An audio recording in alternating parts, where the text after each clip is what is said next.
It's trying to now compute what my eyes now know, yeah? Two men who look the same, but have a different aim. It's a series of funny misunderstandings. Plinth! Welcome to Button FM. I'm Pat Butcher. Boo boo boo boo. The greatest teacher in the area. Pat Butcher. Pom pom. Hi, I'm a shouty man. No, I'm losing it. It's gone. Hello, and welcome to A Bit of a Rewrite, a Six Idiot podcast. This is our third revival of it. Because obviously we did it the first time, we thought, nah, that idea's rubbish. We did it the second time, we thought, nah, that idea's rubbish. And now we're back doing more. Since I last saw you on A Bit of a Rewrite, Six Idiot podcast, I now have a YouTube channel called Button House Confidential, where we talk about ghosts, UK, US, Germany, and we're going to talk about the French version once the BBC Press website has wrote their statement about it, so we get the correct information, not from what's on Disney Plus. Even though that's a great source, I want to hear it from the mouth of the BBC, even though they're already in the middle of production, so I might have to talk about it anyway. This podcast is all about the Six Idiots, not just their work together, Horrible Histories, Bill, Yonderland Ghosts, but also their separate work. The Armstrong and Miller Show from the BBC, Detectorists, I'm trying to think of what else they've done now separately, Breeders, as in the Martin Freeman programme, Here We Go, the Jim Howitt one, and the one that There She Goes is what I was trying to think of, that stars Ben Wilbond. So, all these people, so the Armstrong and Miller Show has Martha Howard Douglas and Jim Howitt. Jim Howitt's in a lot more. Lawrence Pickard isn't in a lot on his own. I know Simon Farmby does Phantom of the Opera and the Phantom Bear films and Wonka, but Matt Baton was in The Wrong Men, Wonka. He's in a lot of things, so I know that there's a. But Lawrence, isn't in a lot. So let's cut. Now that you know, if you've not been here before, let's go to the very beginning of what we want to talk about: legacy. So this is mainly talking about their accompaniment of what they've done as a group. I still don't know, and I don't think anyone else roughly knows whether or not they call themselves Six Idiots or whether or not that's still a fan thing. Who knows? Not me. If you know out there, let me know. So let's start at the very beginning. So Horrible Histories was a huge success.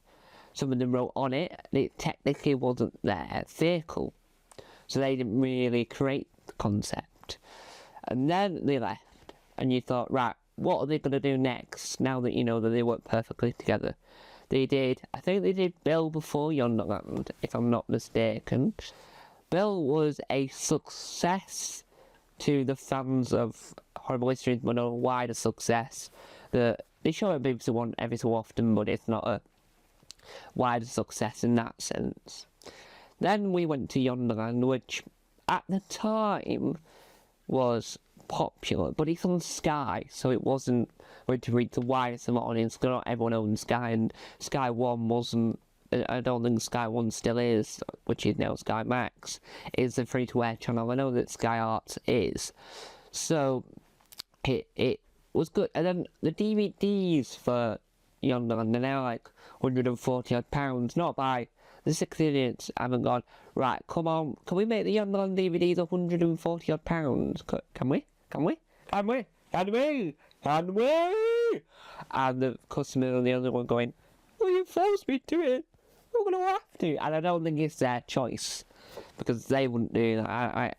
When you see all these clips of these people online, you hear them on podcasts such as Realistica, Rich Herring's Less Square Theatre podcast, you hear them on these things. They don't seem like the type of people to sell something at an extraordinary price. So having Yonderland on DVD is a rarity in itself, which is sort of fascinating, because they don't really stock what I mean is you don't really keep a lot of it on Sky all the time. But I think Yonderland's one of those where it's like half Six Idiots and half the Jim Henson Company making fantastic puppets for it. And I do think Yonderland's one of those things that you can just rewatch and rewatch and rewatch and it never gets old. Then Yonderland ended and they chose to end it. And there's bits in Yonderland that they weren't too happy with, in a sense. So they went, right, how can we prove on Yonderland? Well, let's do Ghosts. Now, the Ghost pilot is never going to be seen unless eventually someone goes on YouTube like they did with the unaired pilot for Countdown US, which is the US version of Countdown that removed all the numbers around and just kept the letters. It's not a great watch, but I am going to do something with that footage because I've found it on YouTube, downloaded it, so I can like do an edit of it for downloading to the archive. I'll not release the whole thing, I'll probably just do a small snippet. So they did Ghosts, and that was a huge success. Since then, they've released it all on DVD. They've done Christmas specials, 2 of them. They've done a comic relief special that can't be released due to it being for a charity. And then they thought, right, what do we do next? Well, they've got a Ghost book, which is directly ties to the universe, as in, it's an in-universe book. When you listen to the audiobook, it's in-universe. And then now they've released a new book, which is more of an out-of-universe Ghost book, but more of a, what do I call it, a behind-the-scenes book. More about the show. They did a podcast called Inside BBC Ghosts, which was used to be Inside Number 9, but then they changed it to Inside Ghosts and talking about BBC Ghosts. It was a good podcast for BBC Sound. It was rather popular, but didn't go any further than what we had. And then we got the announcement during the run of the British Ghosts that there was a US version where the Six Idiots were going to be the executive producers, which meant that they could get hold of the scripts if they wanted to, and could get early access to the episodes if they wanted to. But really, they're just going to credit on it because you can't. I know you probably could, but from a moral standpoint, I don't think you can go, right, we want to make another version of your program. We're not going to give you any money for it, and we're not going to let you have any credit for it. So, no. So what they do, which is quite good, is they give them executive rights so that they earn money from it. Not a lot. They earn something from it, like a royalty, shall you will. And then they also, at the same time, have the opportunity to read the scripts or see what it is, to see what they're doing with it. But what they've done to it is an interesting with the US Ghosts. I'll get more on that on Button House Confidential, but it's my feeling the mix at this moment. And right now, trying to think about where I stand between it is mixed. I'm in the middle of a little bit unsure, a little bit not unsure. I don't know where I am. If I'm coming or going with it, I don't know what to think. So I will make a video on that so that I can probably give you my full opinion and go, right, this is what I'm thinking now. I am thinking this now. And my head's going to be in a place where I can go, right, this is what I think. And we're just going to stick with that. Then, early this year, they announced the German version. And, I mean, yeah, we're excited to see what that is. We don't know too much. I have made a video about it on Button House Confidential, so I won't say too much here.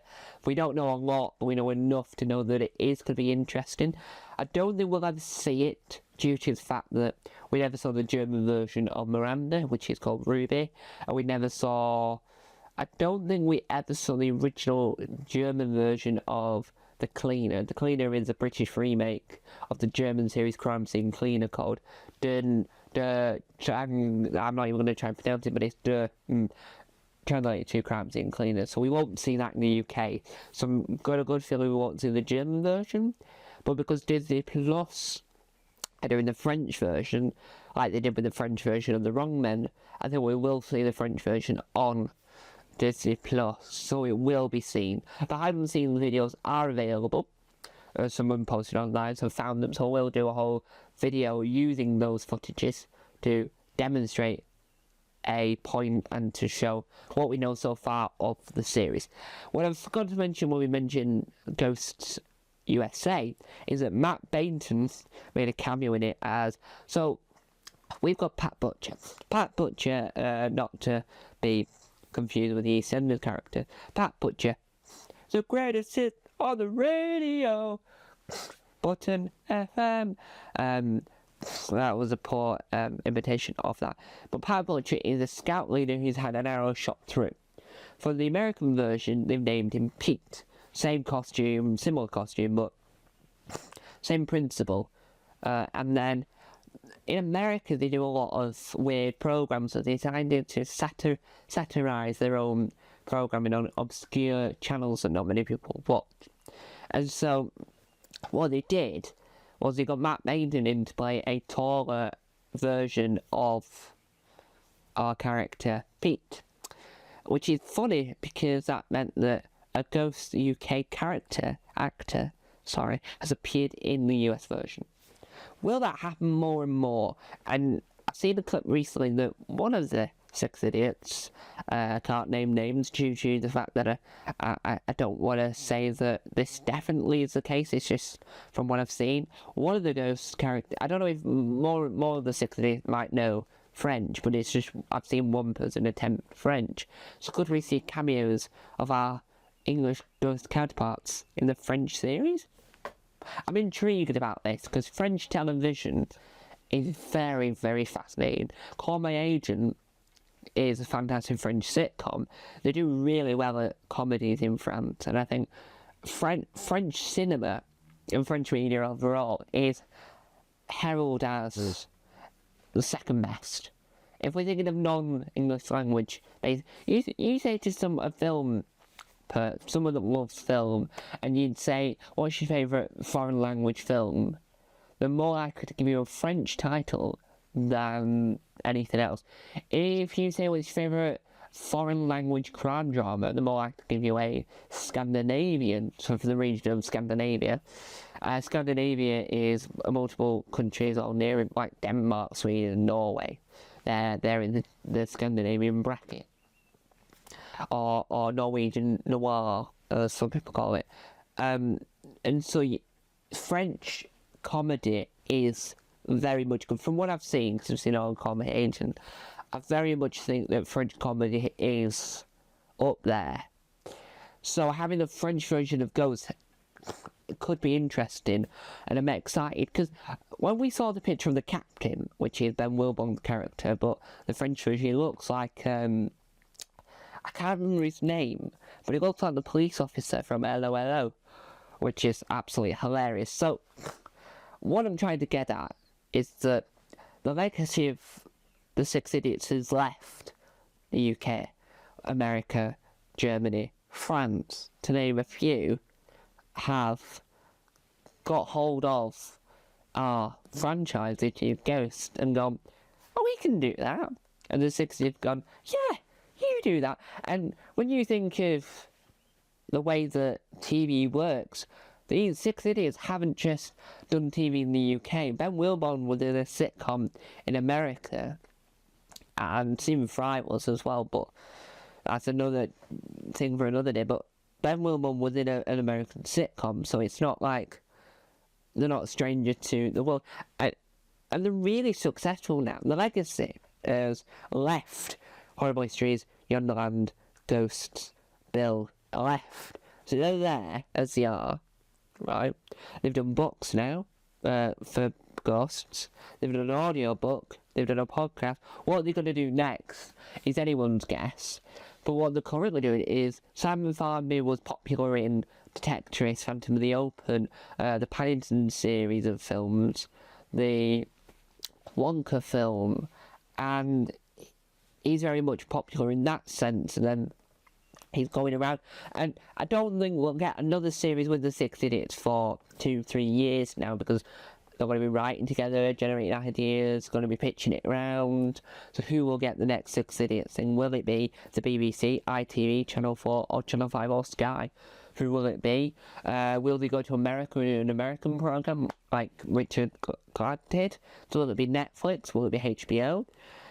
Or will they just like park it for now and let them all be popular in their own rights, do their own thing, and then come back together in a few years' time to pen the next popular TV programme?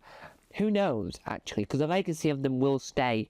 It's just seriously to pump out, like, make sure that all their programmes they've made and all the films they've made as the Six Idiots are released on DVD, the highest quality all the time, and every time new technology, make sure they've upscaled it to 4K, 8K, whatever, so that their legacy never disappears and you can always buy their stuff to rewatch it. And they need to make sure that the books have got amazing audiobooks, and there's no doubt the second book's going to have an amazing audiobook. And personally, I think that the Six Idiots as a group are the new Monty Python, and I've mentioned this before, and I do think that it helps to watch it grow, and them as themselves are doing more and more, and they're doing things that they want to, like they're now doing things on stage, they're doing all sorts, and they are just going to be bigger than themselves, and they won't be able to get together because they'll be so busy, and it's just incredible. I think they're all